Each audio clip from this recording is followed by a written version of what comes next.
महुआ news, सच के सिवा कुछ नहीं। एक कहावत आपने जरूर सुनी होगी, आमदनी अठन्नी खर्चा रुपया। लेकिन झारखंड में इस बार मामला बिल्कुल उल्टा है।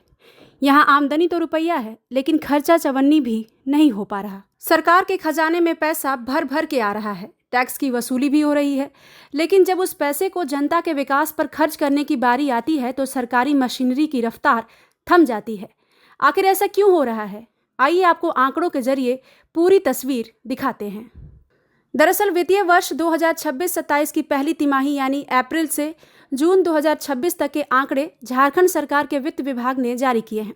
इन आंकड़ों के मुताबिक सरकार ने राजस्व जुटाने में अच्छी प्रगति की है, लेकिन खर्च करने के मामले में काफी पीछे रह गई है। आपकी जानकारी के लिए बता दें कि पहली तिमाही में झारखंड सरकार को कुल 22,243 करोड़ 58 लाख रुपए का राजस्व प्राप्त हुआ है। यानी पूरे साल के अनुमानित राजस्व का करीब 17% हिस्सा सरकार ने सिर्फ 3 महीनों में ही जुटा लिया है। लेकिन सबसे चौंकाने वाली बात यहाँ पर यह है कि इसी अवधि में सरकार ने पूरे बजट का सिर्फ 5% ही खर्च किया है। आप अपनी स्क्रीन पर चल रही इन तस्वीरों के जरिए समझ सकते हैं, यानी कि सरकार की कमाई की रफ्तार खर्च से कहीं ज्यादा तेज रही।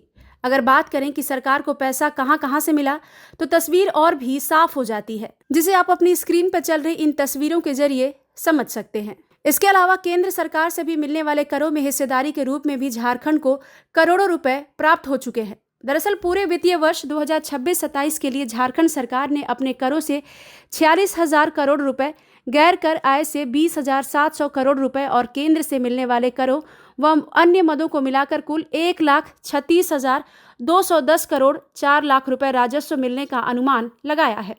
लेकिन सवाल खर्च का है। इसी को लेकर वित्त मंत्री राधाकृष्ण किशोर ने भी चिंता जताई है।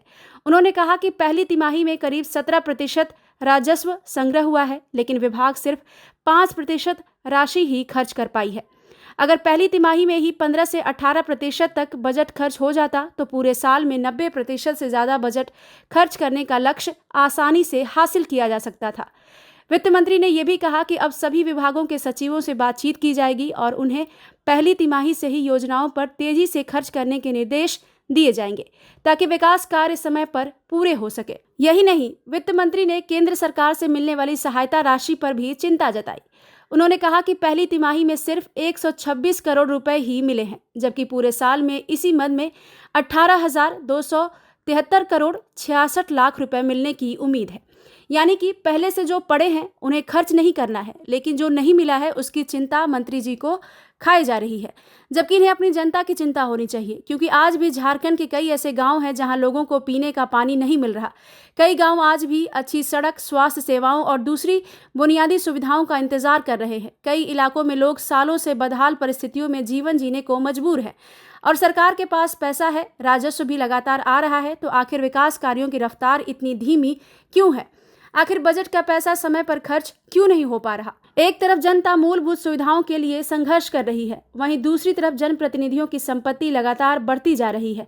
तो आखिर खामी कहाँ है? क्या योजनाओं के क्रियान्वयन में दिक्कत है, प्रशासनिक सुस्ती है, या फिर व्यवस्था में कहीं ना कहीं ऐसी कमियां हैं जिनकी वजह से विकास की रफ्तार प्रभावित हो रही है? अगर पिछले वर्षों के मामलों पर नजर डालें तो विभिन्न सरकारी विभागों से जुड़े कई वित्तीय अनियमितताओं और घोटालों के आरोप भी समय समय पर सामने आते रहे हैं। ऐसे में जरूरत इस बात की है कि सरकार योजनाओं के प्रभावी क्रियान्वयन, पारदर्शिता और समय पर बजट खर्च सुनिश्चित करे, ताकि सरकारी धन का लाभ सीधे आम जनता तक पहुंच सके। आखिरकार बजट का असली उद्देश्य सरकारी खजाना भरना नहीं, बल्कि जनता तक विकास पहुंचाना होता है। अब देखना यह होगा कि आने वाले महीनों में सरकार खर्च की रफ्तार बढ़ा पाती है या नहीं। ब्यूरो रिपोर्ट, महुआ न्यूज। महुआ न्यूज, सच के सिवा कुछ नहीं।